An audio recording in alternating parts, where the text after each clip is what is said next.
Step 8. We made a list of all persons we had harmed and became willing to make amends to them all. Step 8. Page 72. No, page 71. To this point, the steps have focused mostly on repairing ourselves and our relationship with the God of our understanding.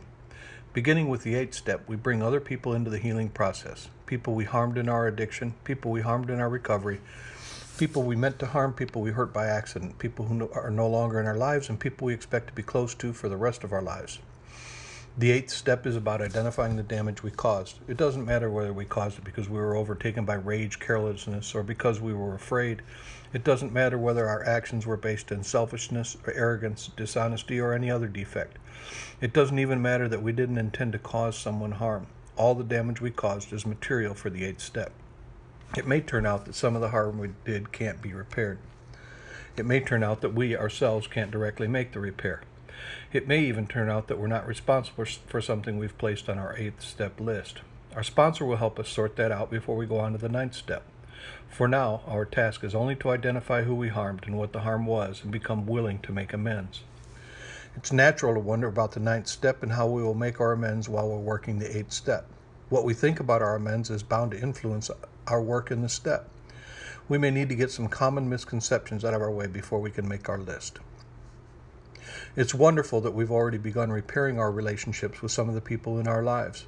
Our families are probably delighted that we're no longer using drugs. Some of the more overt damage we inflicted on others ceased as soon as we stopped using drugs.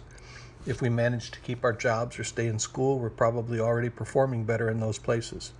We're no longer harming our co-workers or employers, our teachers or fellow students in certain ways. But is that enough? We have probably heard people in meetings emphasizing that amends means to change, not just to say, I'm sorry, that what really counts is the way we're treating people. But this doesn't mean that formal apologies have gone out of fashion in NA. Direct, face-to-face verbal amends are extremely powerful, both as a means of spiritual growth for us and as a long-awaited comfort for the people to whom we make them. What our members are emphasizing is that we can't just offer people lame apologies and then go right back to doing what caused them harm in the first place. Some of us may be feeling a bit weary at this point, especially if our sponsor had us do extensive writing on the first 7 steps. We inventoried our behavior in step 4 and we cataloged our character defects in step 6. Now we have to examine the same situations from yet another angle. It may seem as if we've examined our lives and our addiction in every possible way by the time we're done with these steps. Is this all really necessary? Aren't we just punishing ourselves by going over and over the same thing? Page 72. No, we're not. The 8th step is the beginning of a process that lets us feel equal to others. Instead of feeling shame and guilt, instead of feeling forever less than, we become able to look people in the eye. We won't have to avoid anyone. We won't have to be afraid we'll be caught and punished for some neglected responsibility. We'll be free. Question. Am I hesitating in any way about working the 8th step? Why? Some of us go to the other extreme with this step. We can't wait to get right out there and make everything okay, unaware that we cause more harm. We blunder forward, confessing infidelities to our spouses and our friends. We sit our families down and make them listen to every detail of our addiction, confirming some of their worst fears about what we were doing out there, and filling in some blanks that, until then, had been left mercifully empty. In a state of excitement, we give our children a speech about how we have a disease for which we're not responsible, how we love our recovery, and how wonderful life is going to be from then on, forgetting all the times before when we had made them so many empty promises. We stroll into our employer's office one day and announce that we're addicts, that we've embezzled a great deal of money through ingenious means, but that we're very sorry and will never ever do it again. Though our own experience with rushing out to make amends are probably not this extreme, we can surely grasp the point. If we try to make amends without our sponsor's guidance and without a plan, we end up causing even more harm. Question. Do I realize the need to slow down and consult my sponsor before making amends? Have I created more harm in any situation by rushing out to make amends before I was ready? What was the situation?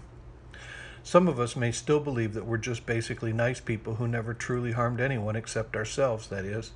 If we're truly stumped about who belongs on our amends list, or we have a vague idea that our family belongs there but we're not sure why, it could be that we're overlooking something or that our denial is still pretty thick. Sometimes we're just not able to see the truth about certain situations, even after many years in recovery.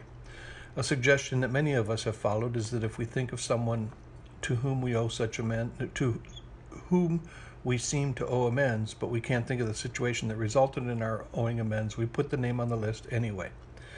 Sometimes we'll think of the why later on. Who we should do the best we can to keep this step for now. Contact our sponsor. We should do the best we can with this step for now. Contact our sponsor and keep working on our recovery. As the saying goes, more will be revealed. We just need to keep an open mind so that when the knowledge comes, we'll be prepared to accept it. Last but not least, many of us delay starting this step because we aren't willing to make amends to certain people. We either resent them or we feel too afraid to ever imagine ourselves approaching them. We need to start this step and list these people, even if we're not sure we'll ever be able to make the amends.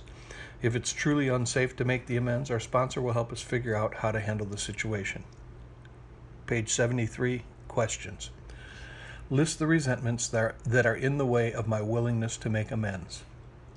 Can I let these resentments go now? If not, can I muster the willingness to add these names to my list anyway and worry about becoming willing later? Are there any people to whom I owe amends who may be a threat to my safety or about whom I'm truly concerned in some other way? What are my fears? Section entitled, The People We Harmed and How We Harmed Them. Before we actually begin making our list, there's one final concept with which we must familiarize ourselves, the meaning of harm in this step. We need to strive to understand all the ways in which it is possible to cause harm so that our list can be thorough. Certain types of harm are obvious. For instance, if we stole money or property from a person or a business, that's quite obviously a form of harm. In addition, most of us have no trouble recognizing physical or emotional abuse as a type of harm. Then there are situations where we have no problem recognizing what we did as harmful, but may have difficulty identifying who in particular we harmed. For instance, we cheated on a test at school. Did this harm the instructor, we ask ourselves? Our fellow students? Ourselves? The students who came after us and had to pay the price of our instructor's mistrust because of our dishonesty? The answer to this example is that all of these people were harmed, even if only indirectly. They belong on our 8-step list. Finally, we get to the deeper types of harm. These types of harm may be the most damaging, for they strike at the most vulnerable places in the human heart. For instance, we had a friend. The friendship was perhaps an old one spanning many years. Emotions, trust, even personal identity, all these were engaged in the friendship we shared. This relationship really mattered to our friend and to us as well.